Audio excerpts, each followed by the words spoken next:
Saludos, soy el profesor Yoyo Vera y vamos a explicar en esta ocasión pues las actividades de recuperación para el periodo de agosto a noviembre, ¿no? Que corresponden a las experiencias de Aprende en Casa de número 5, 6, 7, 8 y 9. Bien, estas actividades de recuperación, ¿en qué consisten? Pues son actividades que van a servir como evidencia de aprendizaje a las competencias que se han ido desarrollando en este periodo de agosto a noviembre, ¿no?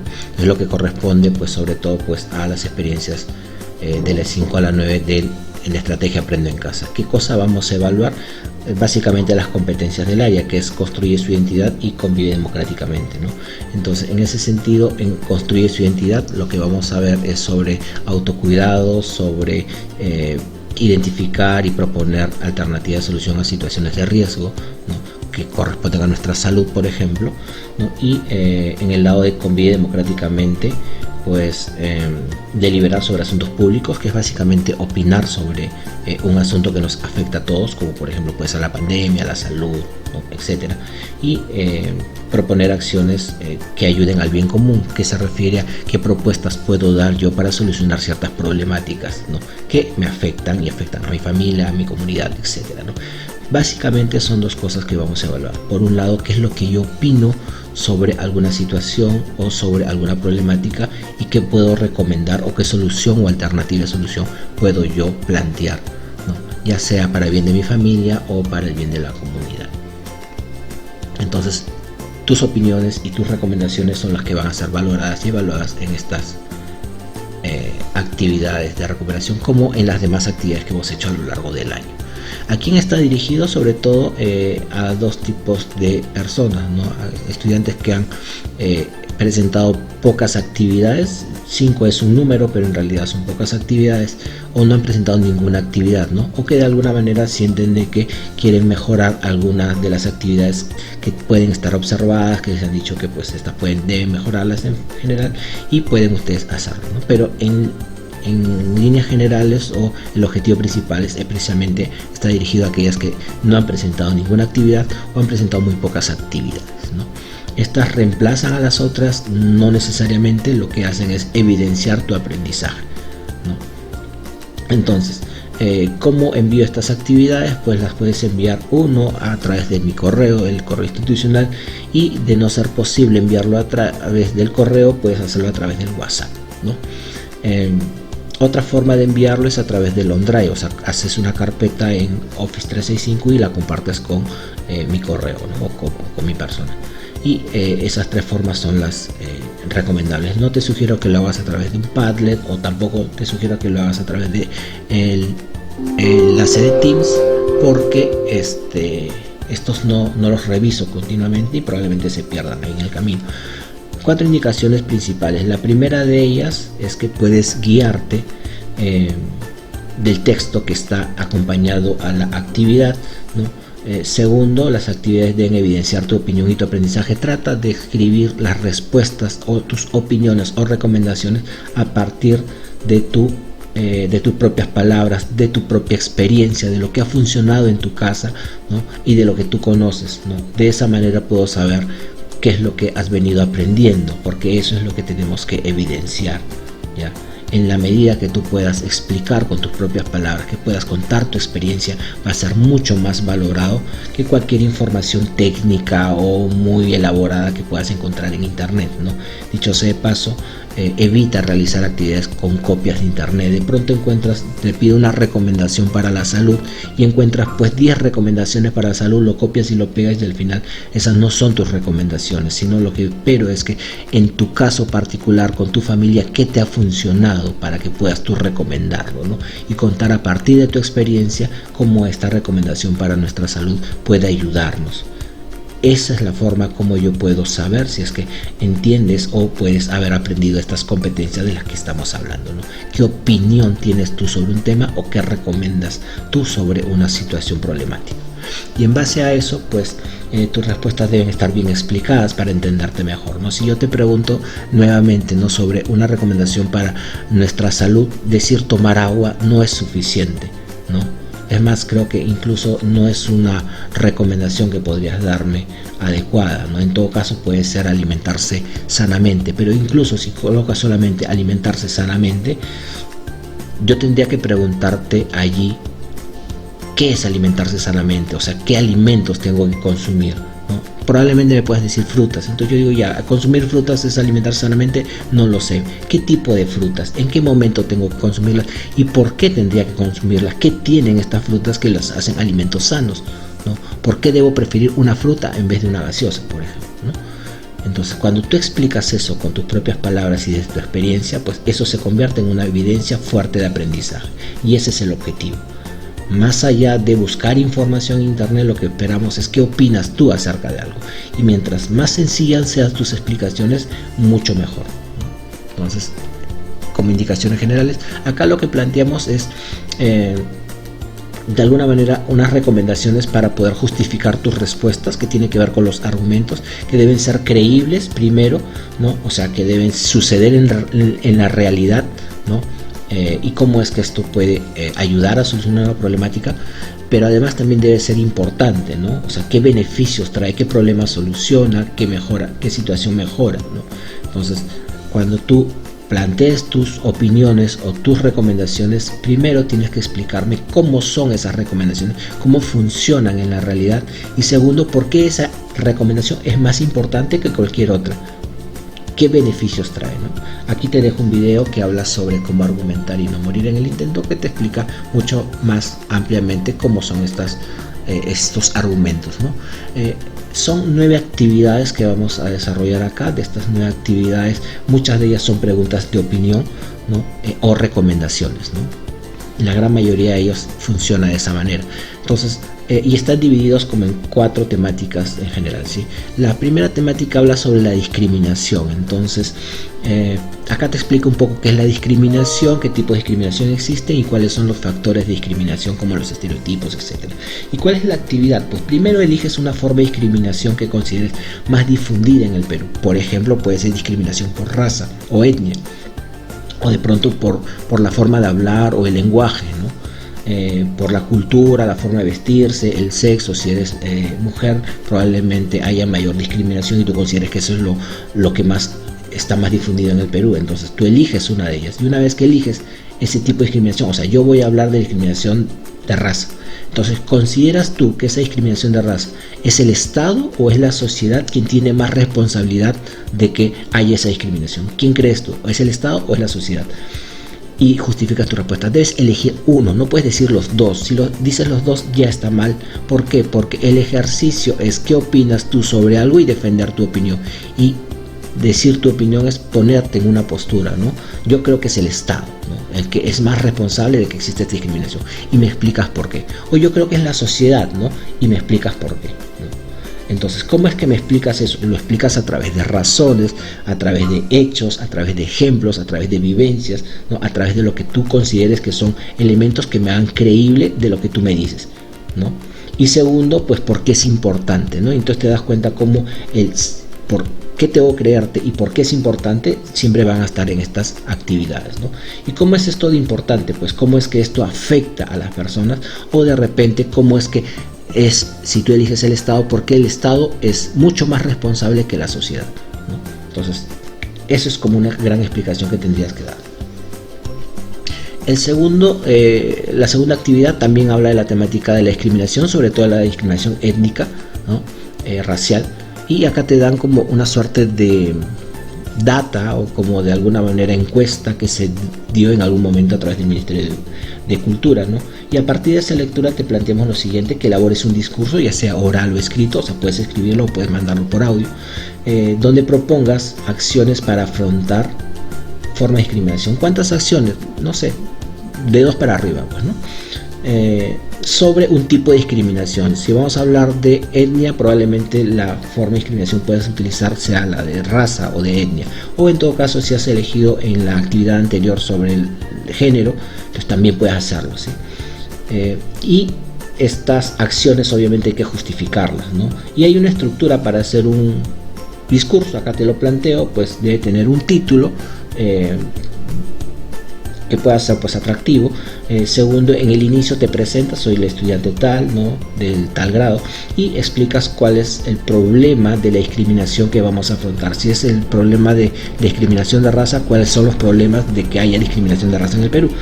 En el desarrollo debes explicar las acciones que tú estás proponiendo, ¿no? Las 2-3 acciones que vas a proponer y justificarla en base a razones, datos, etcétera, ¿no? Y por último debes despedirte pues animando a que estas acciones se realicen, ¿no? ¿Por qué deberías realizar? ¿Qué tienen de importante? Nuevamente, pues si te das cuenta cómo sucede esta acción y cómo es buena esta acción en la realidad y por qué es importante esta. Lo siguiente ya es otra temática que habla sobre la salud, y empezamos hablando de las plantas tradicionales que utilizamos en nuestra familia. Entonces acá te presento 4 plantas tradicionales, pueden ser más incluso, quizás en tu caso utilizan, no sé, el matico, o de repente utilizan pues la hierbabuena o alguna otra planta o algún otro remedio para cuidar de nuestra salud. Entonces la actividad acá es qué remedios caseros o plantas medicinales o tradicionales utilizan en tu familia para cuidar de tu salud, ¿no? Y eso se entiende de que en vez de medicinas, en vez de comprarte una pastilla, una inyección, pues te dan alguna de estas plantas que obviamente son mucho más naturales, ¿no? Cuando tú explicas qué remedios caseros o plantas medicinales utilizan en tu familia, obviamente tendrías que explicarme, bueno, qué tipo de planta es, o sea, por ejemplo, si hablamos del orégano, ¿no? El orégano, ¿para qué lo utilizan en tu casa, en tu familia? Probablemente lo utilicen para la comida, pero si estamos hablando de un dolor de estómago, probablemente para eso también lo utilicen. O de repente el eucalipto, ¿cómo lo utilizan? Lo utilizan pues frotando las hojas de eucalipto, o de repente moliendo las hojas y haciéndolo como un ungüento, o de repente haciéndolo como una infusión de té. ¿Qué forma utilizan el eucalipto y para qué lo utilizan, ¿no? Y además de eso, pues si tu opinión consideras que es importante, porque es importante conservar estas tradiciones, estos conocimientos, ¿por qué crees que es importante conservarlos, ¿no? Y esa viene a ser tu opinión y tendrías que un poco justificarla, ¿no? ¿Cuál es el beneficio de conservar esta tradición, si quieres decirlo, ¿no? El segundo punto de esta temática de la salud es un plan de mejora de salud familiar, ¿no? Acá te presentamos que el plan de mejora es un conjunto de acciones que tienen que ver con elevar nuestras defensas y condiciones físicas y emocionales en cada una de nuestras personas, ¿no? O de nuestra familia. Entonces, la actividad consiste en elaborar 3 recomendaciones que tienes que justificarlas, obviamente, para mejorar la salud de tu familia. ¿Cuáles son esas 3 recomendaciones? Una para cada ámbito de una mejor salud. Por ejemplo, hábitos alimenticios y saludables, pues hacer una recomendación allí, una para actividad física cotidiana y otra para bienestar emocional. Para hacer una recomendación, lo primero que tendrías que hacer es pensar en cuál es el problema que tiene tu familia con respecto a hábitos saludables. En tu casa, por ejemplo, consumen verduras cotidianamente, o sea, es un hábito consumir, por ejemplo, ensaladas o verduras. Si no lo es, entonces ahí tienes tú una recomendación, ¿no? O qué tipo de alimentos si se están alimentando bien. Si no lo están haciendo, identifica que no están alimentándose bien y pues proponerles una recomendación, ¿no? Igual pasa con la actividad física o el bienestar emocional. Si en el bienestar emocional, qué es lo que no están haciendo bien o cuál es el problema con el bienestar emocional, y después de eso planteas tú una recomendación. Entonces las recomendaciones están orientadas a solucionar un problema de tu familia, ¿no? No es una cosa etérea, sino que tienes que pensar en cuáles son las dificultades de tu familia. En la medida que tú expliques cómo es que estas recomendaciones ayudan a tu familia en particular, pues estará bien hecha esta actividad. La tercera temática es respecto al agua y el derecho al agua. Entonces acá te presentamos pues estos principios del derecho al agua, que el agua debe ser disponible, o sea, debe estar para todos los usos, ¿no? Debe ser no solo para tomar, sino debe ser también pues para la limpieza, para lavar la ropa, etcétera, ¿no? El segundo principio es que el agua debe ser de calidad, que debe ser salubre, o sea, debe ser, no debe tener elementos contaminantes, debe ser potable y no debe ser un riesgo para la salud, ¿no? El tercero habla sobre que el agua debe ser accesible, que todas las personas deben tener instalaciones en su hogar o por lo menos cerca, ¿no? El cuarto principio habla sobre que debe ser estable, o sea que debe estar disponible en todo momento del día y todo el año, en todo momento, ¿no? Entonces estos 4 principios, y la idea es que a partir de esos 4 principios tú elijas uno. ¿Cuál es el que crees que no se cumple en el Perú? O el que menos se cumple. De hecho, que muchos de ellos no se cumplen, ¿no? Pero piensa en uno solo. Eliges uno y a partir de eso dice qué problemas suceden cuando ese principio no se cumple. ¿Qué pasa, por ejemplo, cuando el agua no es de calidad? ¿Cuál es el problema que trae, ¿no? Cuando no se cumple ese principio, ¿no? Y ahí justificas tu respuesta, pues, ¿no? Entonces, ¿qué debes hacer? Primero, elegir uno de los cuatro, no los cuatro, solo uno. Luego de eso, mencionar cuál es el problema que trae y por qué ese problema afecta tanto a las personas, a la población, y por qué es importante que se cumpla. Nuevamente encuentras tú que para justificar debes explicar cómo sucede en la realidad, ¿no? Y después por qué es importante, ¿no?, que se cumpla este principio. Bien. El siguiente, que también es de la temática del derecho al agua, pues habla un poco sobre cómo es este discurso y cómo es que se puede plantear, ¿no? Entonces acá también es hablar sobre un discurso que hable sobre alternativas que ejercen el derecho al agua, ¿no? Entonces, a partir de lo que ya habíamos visto, ¿no?, de estos principios que deben cumplirse, ¿no?, se plantea pues esta temática de derecho al agua.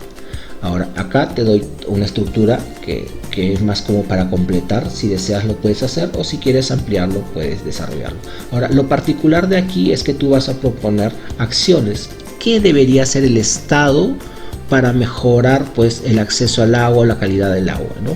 El Estado debería hacer tal cosa, y por qué debería hacerlo y cómo debería hacerlo, ¿no?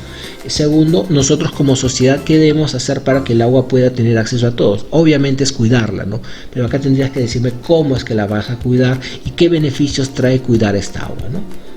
Y te despides tratando de alguna manera recomendar de que estas acciones puedan seguirse, ¿no? Y por qué deberían seguirse, ¿no? Entonces eso,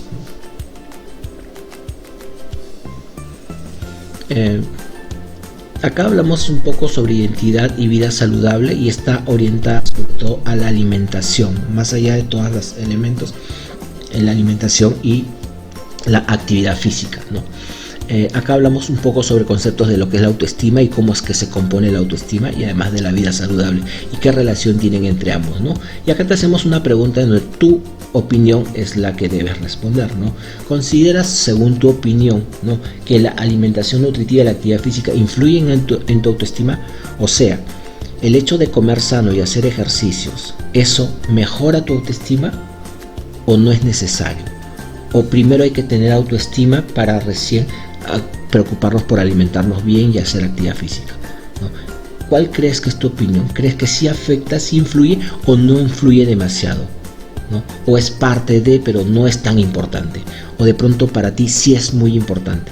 Según lo que tú opines, tú lo justificas, ¿no? Yo creo que sí es muy importante porque a partir de la alimentación y la actividad física esto genera, y qué sé yo, y me explicas cómo es que esto ayuda a mejorar tu autoestima. Si tú crees que no es tan necesario, dices pues no es muy necesario porque considero que el quererse a sí mismo es mucho más importante que cómo me veo, no sé, pero por ahí explicas eso. Pero es tu explicación desde tu vivencia, desde tu experiencia, ¿sí? ¿No? Y entonces, y de pronto, ¿por qué es importante eso que tú estás opinando? Bien, lo siguiente es ponerte un caso, el caso de Pedrito. Este Pedrito pues es un adolescente de 16 años que tiene una serie de hábitos que no son muy saludables. Por ejemplo, se levanta a las 8 de la mañana, su desayuno es un café con galletas y mantequilla, ¿no? No almuerza bien porque de pronto le gustan más las harinas como el arroz, la papa, las frituras, me imagino, en vez de comer ensaladas. No le gusta la ensalada. Pues otra cosa es que su mamá hace ejercicio y él no quiere hacerlos, ¿no? Está echado viendo, no sé, pues el juego del calamar probablemente, y no quiere hacer ejercicios, ¿no? Su mamá ya no sabe qué hacer con él, pues porque de pronto ya está subiendo de peso y se están burlando de Pedrito, ¿no? Entonces, la actividad consiste en leer atentamente, identificar cuáles son las problemáticas que tiene Pedrito y elaborar pues 2 recomendaciones, ¿no?, para los problemas que tiene. Acá tiene como 8 problemas Pedrito, y entonces tú eliges 2 de estos problemas y ayudas con recomendaciones, ¿no?, para que tenga hábitos de vida saludable y pues mejore su actividad física. En ese sentido pues es lo que deberías hacer, ¿no?, identificar primero cuál es el problema y a partir de ahí darle esas recomendaciones justificando, ¿no? Esta es la última actividad, que es la actividad 9, ¿no? Y habla sobre las áreas naturales protegidas, ¿no?